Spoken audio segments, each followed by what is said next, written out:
Dear friends, I'm excited to see you through this video. I really want to thank my friends and partners. Some of them I sent an SMS asking for a hand and a help to improvise the whole equipment and everything. And God was so faithful and He helped us. I want to thank Pastor John Timothy for helping me put up this whole setup. He is the one, a man behind. He's the idea behind all of this, and I want to thank him anyway. So the last video I was preaching on Acts chapter 2 verse 42, how we can take care of the health of the church in this crisis. I spoke about 4 points. One is the apostles' doctrine, being in the teaching always, fellowship, being connected always, and breaking of the bread, where you remember the cross even in your house and in prayers. But this one line stood out for me from this previous message to me, which ministered to me, was continued steadfastly. This has many dimension to it. One, to continue steadfastly in prayer, but to have the continuity too to many of those things. Now, when you know what you do is gonna give you a certain outcome, you become more purposed about doing. I think in the book of Ezra, chapter 7, goes like this: Ezra seasoned his heart. And here I'm going to talk about a very interesting man called Cornelius. And Cornelius, what's special about him? He is the beginning of the genealogy of the Gentile Christians. If you're a Christian and not a Jew, you need to thank Cornelius, because it is this man's prayer opened Christianity to Gentiles. Until then, they thought Christianity was limited only to Jews. Even Peter, he thought it's only for Jews. That's why they were insisting on circumcision all the time. Thank God. And then Paul comes, but that's a different story. Even before that, here there is something interesting you and I need to see, that how Cornelius' prayer, a Gentile man's prayer, how it opened up the whole vision of you and I being a Christian today. If we write our genealogy, we need to go back to Cornelius. Talking of Cornelius, where does the story come? This story comes in Acts chapter 10, verse 1 to 10. That's what we're going to focus on today. Let me tell you why I believe in prayer. I was a guy who was so lost in the crowd. I got into drugs. I did a lot of things in my life. I lost all the hope. That's why I produce videos nowadays, to give hope. And I like to transform people's life through faith. I believe Jesus changed my life.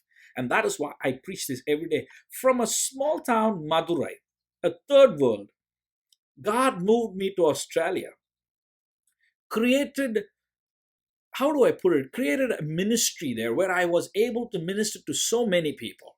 And from there, God connected me with my wife, Amanda. How we got married is a very divine story. I will tell you the other day, some other day maybe, I would talk about it. But from Australia to America. Now I'm sitting in America making this video. If I want to tell you my story, I want to tell you this. It was God who connected all my dots. That's what the story is going to be today. How God was connecting Cornelius and Peter. Two extremely different people, two different ethnicity, two different backgrounds, where Peter is an apostle. You know the story of Peter, where Peter took a knife and sliced the ear of a Roman soldier. And Romans and Jews are not going to go well together. Now, God is bringing two extreme people together. This is where a huge vision births in prayer. Cornelius, you know about Cornelius, and he is living in a place called Caesarea. That's the place where he was living. And Peter is in a place called Joppa. Now, the distance between Joppa and Caesarea is about 32 miles. And in the old times, a man, anybody of those times, a common man, his circumference or his area of travel was not more than 30 miles. The maximum they traveled was 30 miles. 2 miles ahead, God had a divine connection. I want to emphasize how God can connect you to your destiny in prayer. Sometimes you're trying so hard, but the best things happens from rest. The ultimate point of rest to me is prayer. You will never find rest anywhere else like prayer, because that's when you come in communication with the Most High, the Creator.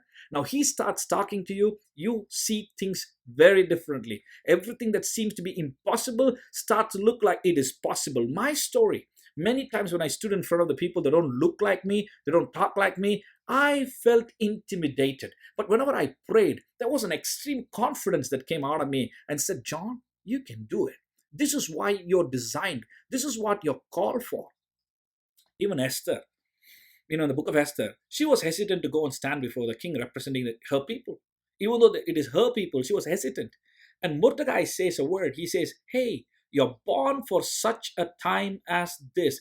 And immediately she says, "Go and fast for 3 days. If you would pray for me, I'll go and stand in front of the king." Look at this. Look at this. A woman was hesitant to do something. The moment the word came to her and said, "Hey, you're born for such a time as this," that's what prayer does. Prayer gives you confidence to stand in front of kings. Prayer gives you confidence to stand and speak and advocate. Prayer gives you confidence to speak out what is in your heart. Prayer gives you confidence to bring things wisely, how to put it forward. Prayer does a lot of things for you. Prayer breaks boundaries. Here's a man who's praying. I like this man because Cornelius is a powerful man, is an influential man, a man politically influential, but he's a good man. And on top of that, he was a generous man, a man who gave. He gave alms to people. He looked after the poor. Sometimes when people look after the poor, they don't believe in prayer. I was like that once.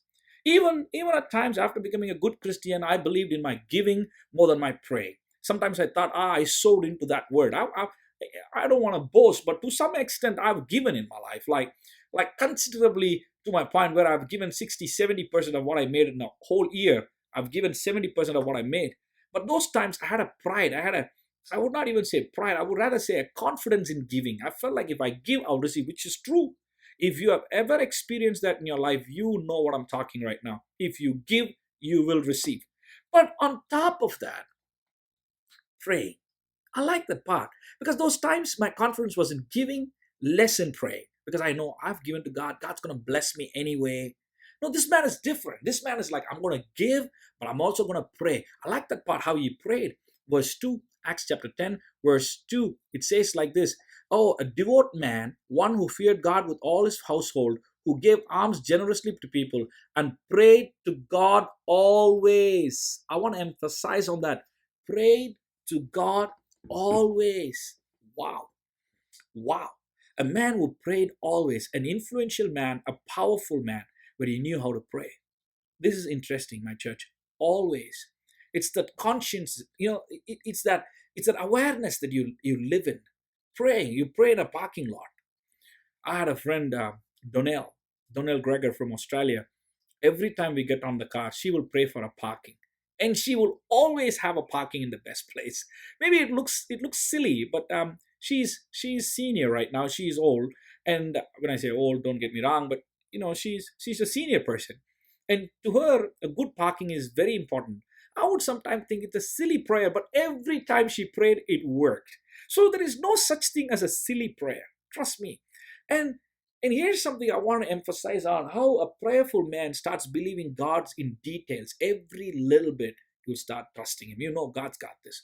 God's got this because I prayed about it. Here's something.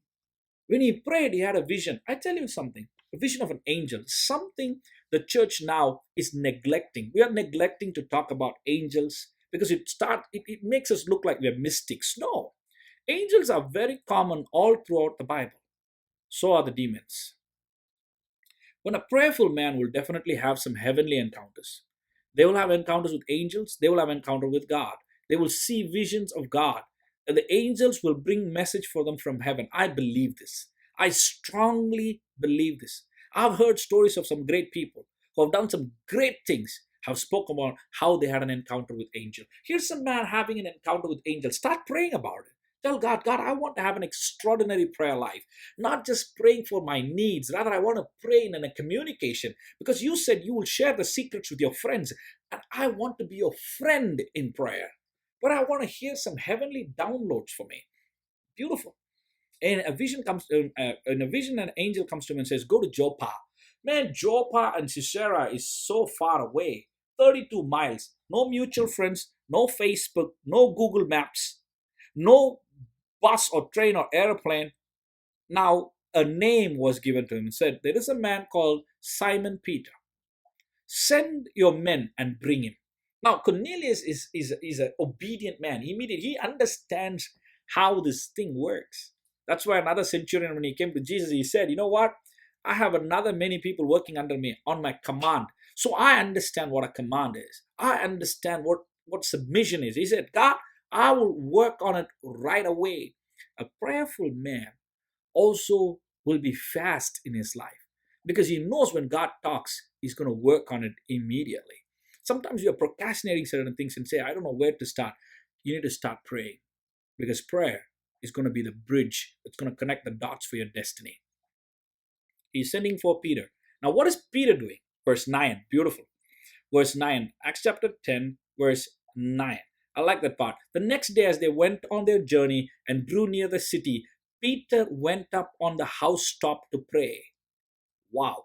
I'm thinking about the senior pastor. He is the senior pastor.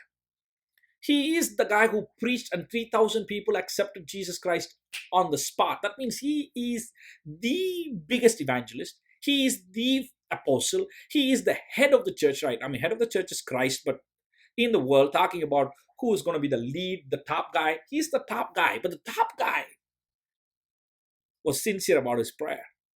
He was hungry, but he went to pray. I like that part. I want to be like him. I want to be this guy. No matter how busy I get, I want to know when my prayer time is. I want to know and say, you know what? I'm not going anywhere. I'm going to pray. Anyway, he went to pray. Now, here's what God does in prayer. God is breaking the boundaries that Peter had developed within him. Wow. I had certain things in my mind, prejudice. I felt like, my color, my country, is gonna be a trouble. It's gonna be a problem for me to reach out to certain people. These are all complexes the enemy wants to develop in you. He wants you to read on certain news about negativity, how there is racism and how people are not going to accept you. But when you pray, God makes and breaks those boundaries in your head. He expands your boundaries. He expands your confidence. He expands the possibility. Wow, that's like Abraham in Romans chapter 4, verse 16, I believe. He trusted in God against all odds. When it's impossible, but he still believed, no, it's possible because when I'm praying, I believe it is possible. That's what happens. Sometimes you go for an interview and you think, I'm not good enough for it. Sometimes you want to go and talk to somebody about your business proposal, but you say to yourself, I'm not good enough for this. I tell you what, this is the enemy's tactics. Some of you have dreams, but you're buried your dreams inside of you because you're so afraid that you will not be accepted. But what prayer does to you, prayer gives you that power, that confidence, that connection, that spark, that fire, that zeal, everything that you need to take up your assignment. Prayer constantly reminds you who you are in Christ. That's why a prayerful life is very important. A senior pastor, Peter, was also had his own limitation. Though he is the greatest evangelist at that time, his eyes had to be still opened to certain things. God is still revealing his plan to him. I want to say this to you. I am humbled by this. There are times when you preach for 50,000, 60,000 people and you get down from that stage, you feel like, some big guy. But when you go to pray, you realize, oh my God, there is so much more God has for me and for this world and for this people. He expands it in that room. And I tell you what, he broke the boundary of Peter. He connected him with Cornelius. On that day, gospel reached Gentiles. That is why you and I are sitting here and hearing to this message and thanking God for it. Hey, I want to say this to you. Revival is going to happen when people start praying. Not just weeping and crying, but hearing God. Telling God, God, we want to hear you. Oh, I don't have it in me. No, when you pray, you'll know I got it. Like David. He just looked at Goliath and said, hey, you come in the name of the chariots and whatnot, man. I come in the name of my God. Because prayer makes you confident about your God.